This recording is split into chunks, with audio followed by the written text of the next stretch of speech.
thing Allah says in the Quran. Allah says, that there are explicit verses and some that are ambiguous. In other words, there's a room for interpretation. And the people with the disease in their hearts will turn to the ambiguous ones. Okay, I see. So if it's ambiguous, the best policy is to not address it? No. If it's ambiguous, the best policy is to really try your utmost by scholarship and scholarship consensus to arrive at a firm conclusion as to what it means, rather than you yourself, because it could potentially mean different things if you have a lack of knowledge or understanding, you decide to interpret it to fit your own agenda. Okay, I see what you mean. You understand what I'm saying? But then, the other thing I needed to understand from you, so when they are implementing the Sharia, yes, what happens because you've got these different schools of thought? Yes. Hanafi, Yes. Hanabali, Yes. Shafi, Yes. Maliki. Yes. How does that then work in enabling that Sharia to be 100% perfect? First of all, no interpretation is ever going to be 100% perfect. We're human beings, right? All we can do is we can do our best. So we're told that if a scholar that genuinely makes a mistake, he does his best, but he gets it wrong, he'll get one reward. What reward is that? One reward for doing his best. Okay. Even though he made a mistake in interpreting the Sharia. The scholar who gets it right will get two rewards. But who decides which right or wrong? Well, according to Allah. Okay. Right? So according to God, if that person made a mistake, but it was a genuine mistake, Allah will still reward him because he's trying his utmost to try to do what's good for the people. If, however, he gets it right, Allah will give him two rewards. This is the mercy. This is the mercy. So, but all of that makes a lot of sense now talking to you about it. And the Khalifa they're choosing through a democratic process. Is he present? Sorry, bigger. Anis, am I plugging this into something? Yeah. So, is it like the Catholic Church when they choose the Pope?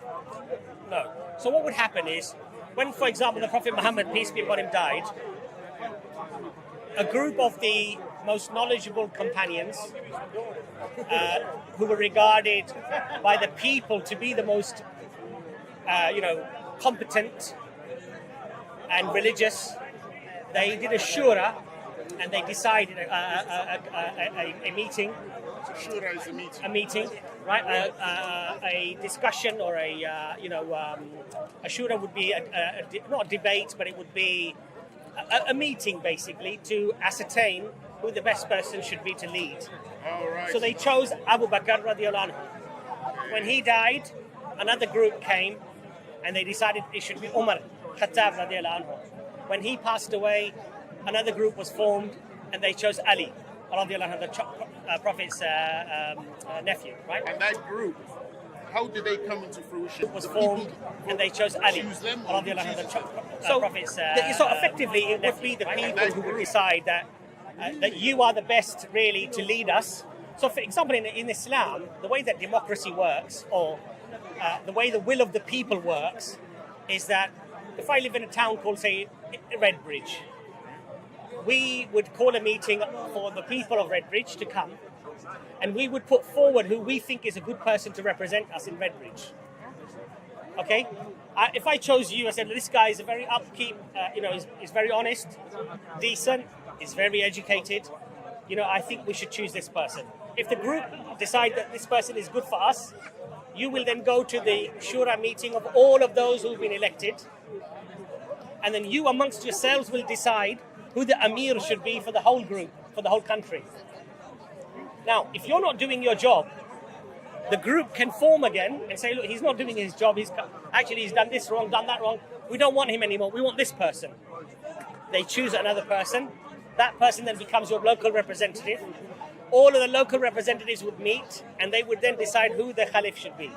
So in choosing, they're going through a democratic process to choose. But the problem with democracy is the when way... I say democracy, I understand what you're saying. It's the will of the people. Okay. The problem is, in Islam, what we say, for example, is anyone. The Prophet ﷺ said, who stands up to be elected, wants leadership, craves, desires leadership, should not get it. Because usually the one who craves it is not the best person. So it's the one who doesn't want it who will be chosen. And in fact, Umar Khattab radiallahu anhu, he said, I don't want the Khalifat. I don't want the leadership. It's a big responsibility. And they said, Amirul Mu'mineen, there's nobody left. We want you. They literally forced him to accept it. And this is a sign of a good leader, because he realizes that the responsibility that's on my shoulders and the accountability to God is so great, and I have to be so squeaky clean that, I don't want this responsibility. And those are usually the best people to lead you. So when he's then chosen as the Khalifa, who has the real power within the Sharia? Is it the selected group of elders, scholars who chose the Khalifa? Or no, the Khalifa would make the final decision. He makes the final decision. But he would obviously do, in Islam is a sunnah. The Prophet Muhammad ﷺ said that when you do things, do it with mashwara, do it with a discussion between people that you trust, that are good and intelligent. Take advice. And the Prophet's sunnah was, even on small matters, take advice from two people that you trust on a matter. Because it may be that, they will bring things to light that you did not realize or appreciate. And in fact, now we've realized, even through social sciences and science, that boardroom meetings or meetings often have a real purpose in directing what strategy you apply. And often one man at the top who just makes all the decisions, it gets messy.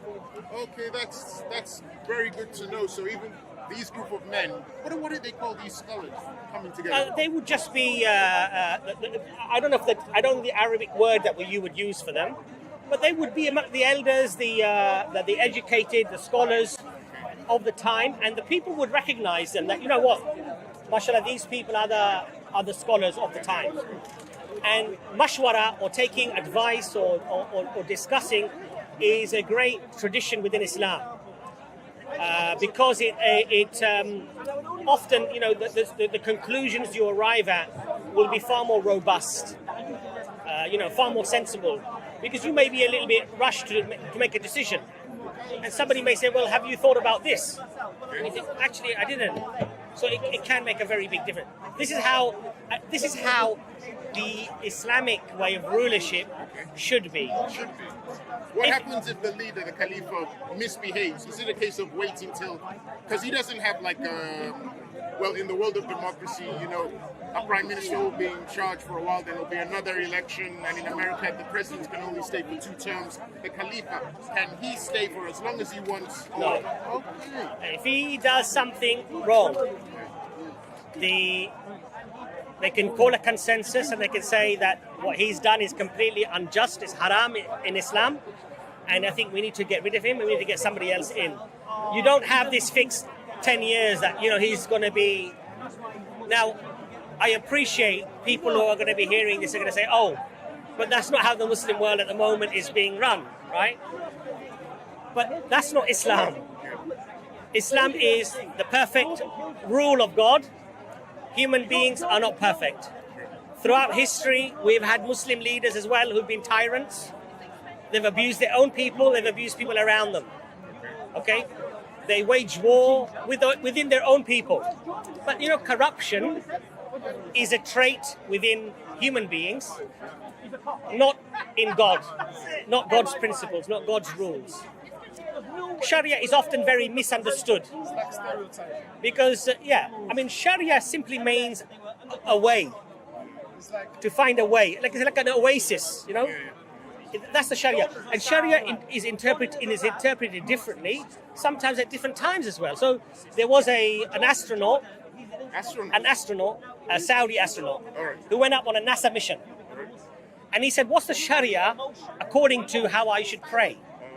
Now, you're not going to find that in the classic books, right? I'm talking about literal explanation. When you go out to outer space and you're circumnavigating the Earth every 45 minutes, then this is how you pray, right? So that had to be an interpretation, but done by the scholars, who said, okay, we have this hadith in relation to traveling. Now, how can we apply that to something like this? And so they do what their best interpretation would be. And they said, okay, well, you can't pray all your 5 prayers within 45 minutes because so you stick to the time of your place of origin. And he was Saudi. So whatever the Saudi time is for prayer, you pray at that time. Okay. And those men, who chose them? Was it the leader of the king of Saudi Arabia? Who No, brought them so in Saudi, things run a little bit differently, right?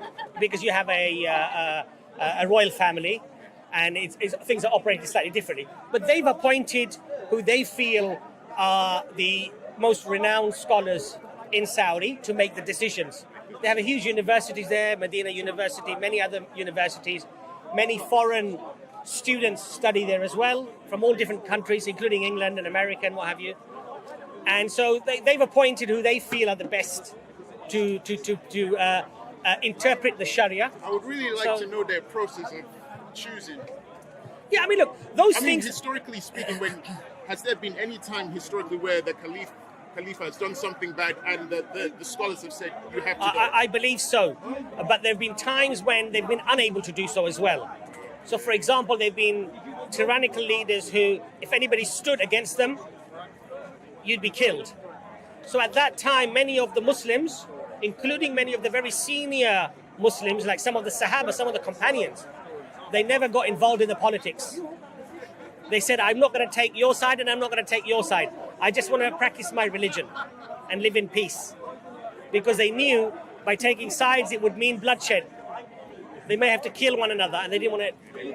So, people are not perfect, but we feel that the Sharia, if you look at modern society today, look at what's happened to our politics. It's corrupt. It's so corrupt. It's such a mess. That really we can't even claim that now the will of the people is heard anymore. But in Islam, if it was operated according to the Sharia, it would truly be the will of the people. Corrupt leaders would never be selected in the first place. Because if you have a lifestyle, for example, that is un-Islamic, they would never select you to start with. If you were known to be dishonest, they would never select you. If you were known to be corrupt to people, they would never select you. So they would always go for somebody who was Islamically knowledgeable, practicing, and of course worldly knowledgeable as well. So the thing I wanted to ask, when they're going through the process of choosing the Sharia and they're choosing the Hadiths, do they look at the Kutub al-Sitat, the 6 authentic ones? Or do they choose 3? No, they would generally look at a wide selection of hadith. Bukhari, Muslim, Abu Dawood. They would also look at some of the. Sunnah al-Shudra? Yeah, they look at all the hadith. As many, there are scholars, mashallah, who could literally quote you hadith from dozens of sources, and they will give you why this one is weak, why this one is strong, why this one is preferable. Now, of course, sometimes there will be a disagreement, and people will say, well, I prefer this line of narrators because I believe of this, and this reason. And the other person may say, well, actually, I find strength in doing it this way. But How many of them would be there, though? How many of them would be there to make the decision? No. So, for example, I'm guessing they're going to let me say. So, for example, if I have a problem with, let's say, I'm doing a business, and I want to find out if my business is halal, is permissible. I may go and ask a scholar in my local community, who may say, okay, email me the question. I will ask my teacher or my scholar who I trust on this matter. And we have now, alhamdulillah, scholars who are experts within finance. We have scholars who are experts within medicine. They themselves are doctors or surgeons, and they're scholars. So we can direct those questions to people often who have the best ability. Now, even then, that is not a guarantee that you will get exactly the same answer. But what we have to appreciate is that those differences are often on most of the very small issues. We're not talking about should I pray 5 times a day, should I go to Hajj once in my lifetime, is God one, is the Quran from God, is Prophet Muhammad, the peace be with him, the last prophet. Those are in stone. Yeah, that's the easy stuff. The aqidah, the main aqidah, the foundation is in stone. The minor issues like in salah, in a prayer, should I hold my hands here or should they be here? You see? Those might be some discussion. Some people will say, actually, I find a lot of hadith to hold it up here. Some people may say, actually, it's okay to hold it here. Now, we don't believe, and scholars also say that these are minor things. Allah is not going to throw you into hell or heaven because you held your hands here or held. You understand my point? So we have to be, a little bit more pragmatic and understanding. A person who constantly looks for differences is looking for division. Okay. Especially when it comes to minor issues, where you have all this consensus. Stick to the consensus. Often you find people argue about these minor things. They don't pray. I didn't even know they would, but then I know nothing about it. But I didn't think they would argue about the minor stuff. Yeah. But I wanted to ask, because you mentioned the hadiths, you mentioned Sahih al-Bukhari, Sahih Muslim, you mentioned Sunan Abu Dawud. Yeah. So what happens if a group of people from a different region, they set up their Sharia, but they don't use those hadiths? Is it still a Sharia? Yes, of course, because Sharia simply means to find a path or a way. The way that you're finding is to God, right? To get closer to Allah, to be obedient to Allah's commands, okay? As long as they do what they do in good faith, in the best ability, the differences will be very small. Because there aren't that many things that are, like, I'm talking about in terms of aqidah, foundational things, that you could really have a massive debate on. It's the minor issues. Now, if they decide, well, we would like to hold our hands here because of this reason, that's fine. When I go to my mosque, some people hold their hand here, some are holding them slightly lower. It's perfectly fine. No, but I was asking more like if they chose to use hadiths which are from the Sharia tradition and not the Sunni, so they wouldn't look at Sahih al-Bukhari. Yes. Would their Sharia be compromised, or would it still be the way? It would depend, and I'll tell you why it would depend. So you might find certain hadith that you may only find in these books. Yeah. Do you see my point? I understand. So knowledge is power. And the more knowledge you have, the more power you have in terms of how you interpret things. So it would be, I would say, for an academic, wrong to just chuck away entire whole swathes of books that are widely recognized as being very strong. I mean, it doesn't make sense, right? So, for example, you're studying law. If the top 5 books of law widely recognized to be really good, you said, I'm going to do my degree, but I'm going to leave these 5 books out. It would be... You see my point? I understand what you're saying. It would be compromised, then. That makes sense. On a lesser note...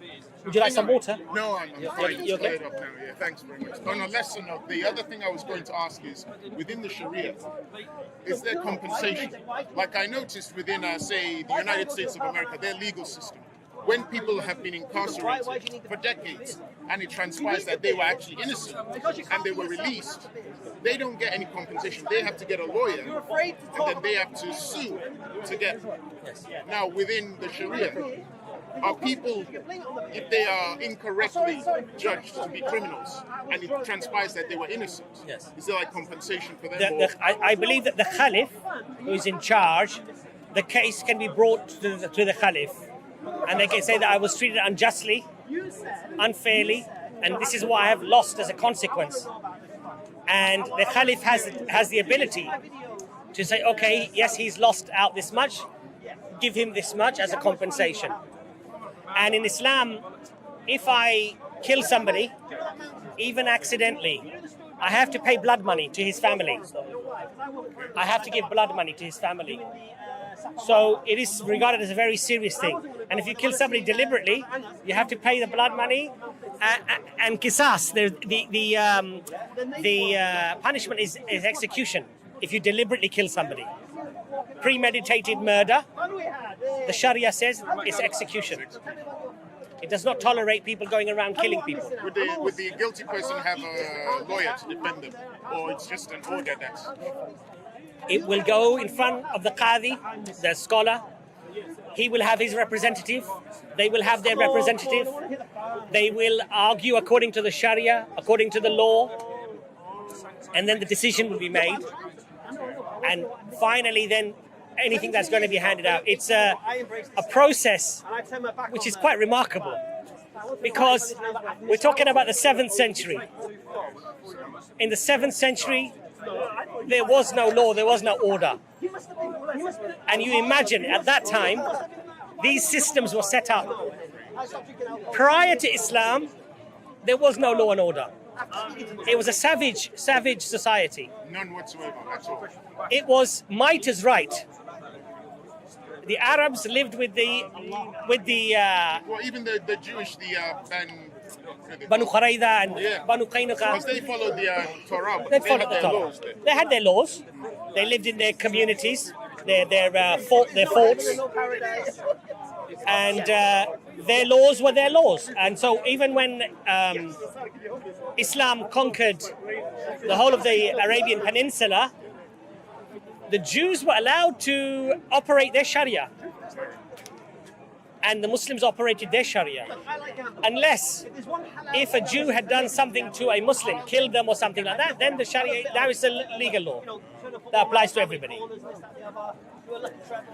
But it was a system established, and this is where a lot of people don't appreciate that this is the 7th century, where the world was full of savagery, and Allah set down laws of inheritance, laws of governance, rights for women. One of the sayings of the Prophet Muhammad, peace be upon him, the best of you are the ones who are best to their wives. In the 7th century, that is something that maybe people have only spoken about in the last 50 or 60 years. Be good to your wife. It's still a joke in the pub now about your women, about the wives and stuff. In Islam, actually, strictly speaking, you're not supposed to do that. You're not permitted, for example, to even talk about things between you and your wife of an intimate nature as a joke. It's regarded as something that is very disgusting, disgraceful, out of respect. From what you've said, you've actually just come to the question in my head. So within the Sharia, from what you've just told me, how is domestic abuse dealt with? Or is it not addressed? The Prophet Muhammad sallallahu alaihi wasallam, and this is the 7th century, he brought the people in and he warned them about abusing their wives. And in fact, when you think about it,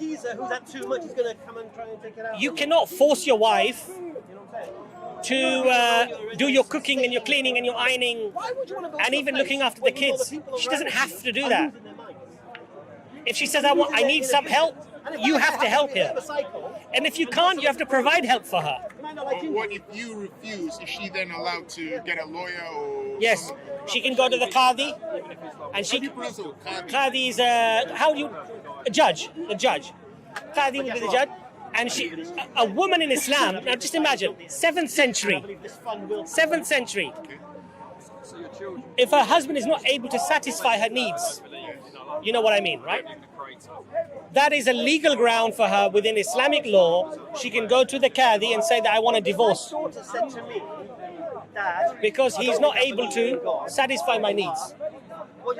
How would she get the evidence? She doesn't need evidence. She doesn't need evidence? No. And the judge will speak to both of them, and they will give them time, obviously, to try to medical treatment, whatever is necessary. But at the end, if she insists, he can't satisfy me, the qadi will grant the divorce. 7th century. No, does that apply now to the UK Sharia? Well, no, because you see, we have to abide by the law of the land. So we live in England. Here we do a registry, a legal thing. There is an Islamic marriage, which can be dealt with within the Islamic framework, but you still have to go to the court, and you still have to do things legally in this country, because in Islam we have to abide by the law of the land. But there's no conflict, because we can do the Sharia marriage, and we can do the marriage within the courts as well. So it becomes legal in this country, and it's legal within our religion. There's no conflict there for us. I did see a woman once who wasn't happy with the Sharia decision in the UK, and she went to the courts, which kind of confused me, because I thought that you could either choose one or the other. They weren't intertwined, but it seems that she was still able to challenge by going to a UK court, which surprised me. No, but she can, because remember, she's in the jurisdiction of the legal system of this country. So the law here recognizes a marriage done in a registry office, right? That's been witnessed and, signed and everything else. Now, legally, she would still have to go there and have the marriage annulled anyway, because otherwise she's legally tied to the person, right? But what I remember our conversation that we have spoken before. Oh yes, that was long time ago. A while ago, yeah, we were just talking about the word belief. I see. And the discussion about the Muslim prophet speaking to Jibril and Allah in a cave, whether it happened or not. Okay. That was ages ago. That's what we So where have you moved on in your journey of knowledge, though? Where are you now? Well, what do you believe?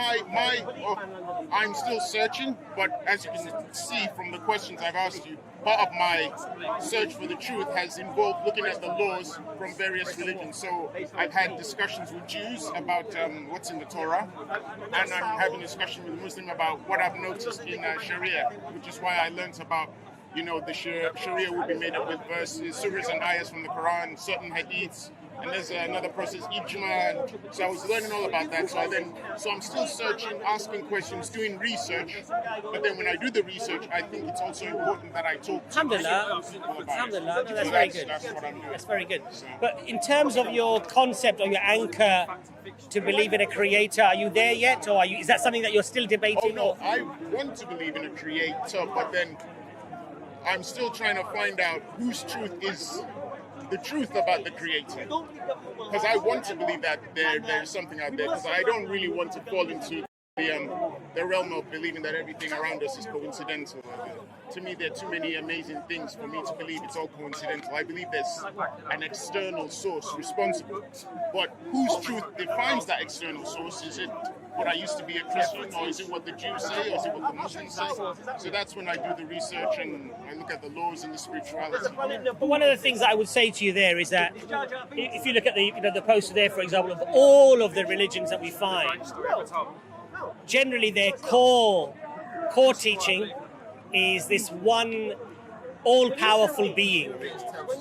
Now, whether we say creator, whether we say God, whether we say Allah, or whether we refer to that one single all-powerful creator being as what the other religions may refer to him as, that one thing I think is pretty universal. So at least what I would suggest to you, perhaps if you accept that, I will, because I'll tell at you least why. accept that first foundational. Because the tribe that I'm a part of in Africa, the tribe I'm a part of, the Yorubas, some of them are Muslims, some of them are Christians, some of them stick with the Yoruba religion. Now, within the Yoruba religion, even there is this belief in a creator, Olodumare. Right. So, as you were The saying, all-powerful, all-knowing. So, And this one thing is amazing because we find this universal, in South America, in America, in Aborigine Australia, everywhere you find this concept of this one and only powerful being. except for the ancient Greeks. Well, of course, they had many mixed up ideas, right? And there are obviously anomalies everywhere. So what I would suggest to you is that if you are convinced that this could not have just happened by accident, and that the universe itself needs an explanation as to where it came from, then it would be quite rational, I think, to believe in this almighty creator that's responsible for everything. So if you accept that, then of course your journey can start in finding out, you said you were Christian, I think, before, right? And Also, I've still got family members trying to pull me back to Christianity. yeah, and if you look at the core message of Christianity, God is one. God is absolute. God is all-knowing.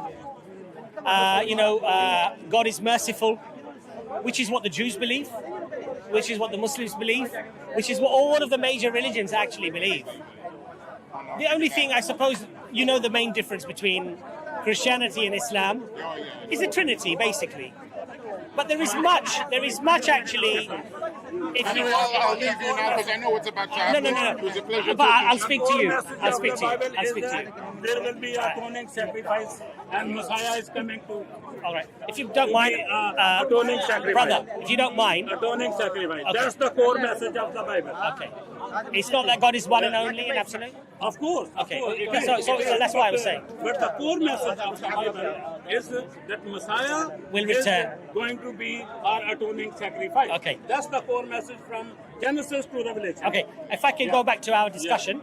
So even if you were to accept what he said, I recognize what he said. even if you accept what he said or recognize what he said, that the reality is that the core, let's say, foundational teaching of Jesus was that God is one, God is only, God is absolute.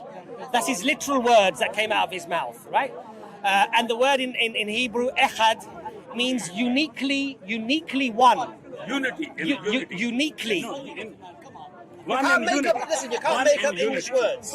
You can't make up English words. It doesn't mean that. You can't make up English words.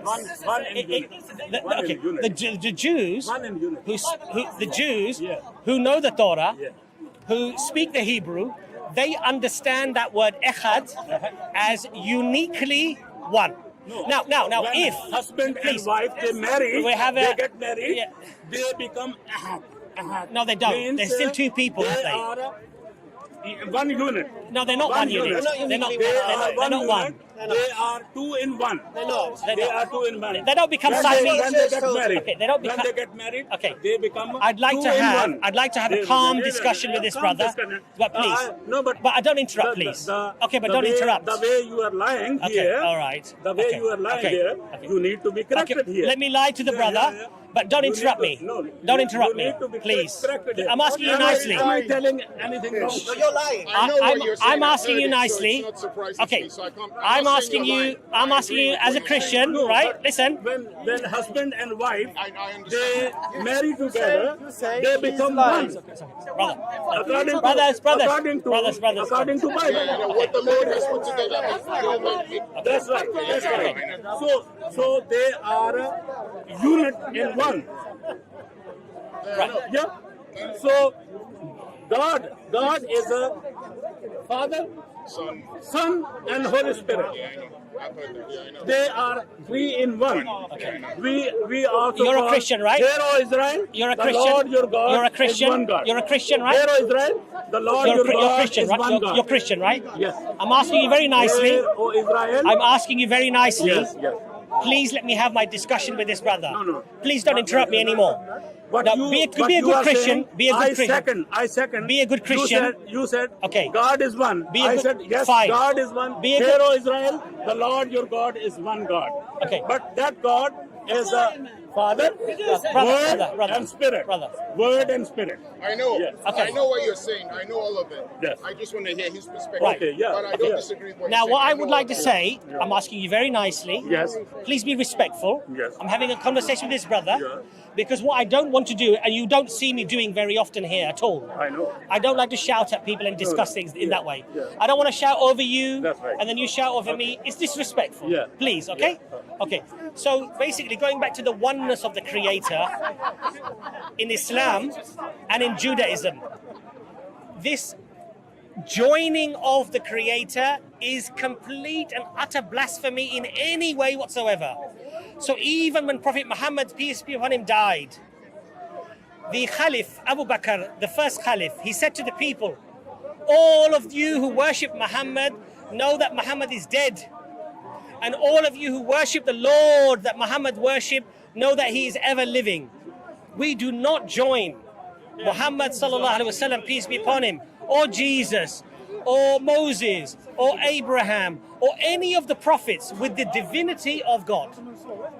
We believe that they were human beings, the best of human beings, sent to humanity, Jesus, Moses, Abraham, Muhammad, peace be upon all of them.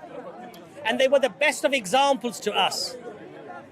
But we do not elevate them as others, not just Christians, as others previously elevated their people to a status of worship. We worship nothing but the Creator. So we worship the one who sent Jesus. We worship the one who Jesus spoke to. We worship the one that Jesus prayed to, but we don't worship Jesus. And we don't worship Muhammad. And we don't worship Moses. This is our doctrine. This is exactly what the Jews believe in terms of the oneness of God. Now, there are Unitarian Christians who don't believe in the Trinity. There are Trinitarian Christians who do believe in the Trinity. That's their choice. That's their choice. Look, I say respectfully, that's their choice.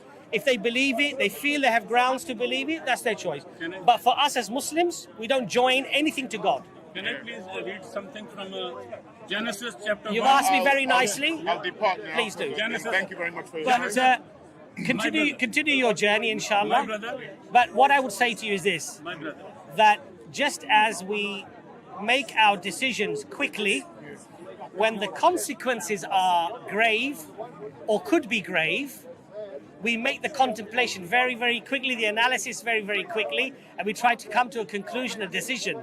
Because life and death is not in your hands or my hands. I could drop dead here Time is now, running out. right? Yeah, time could run You out. could be crossing the road,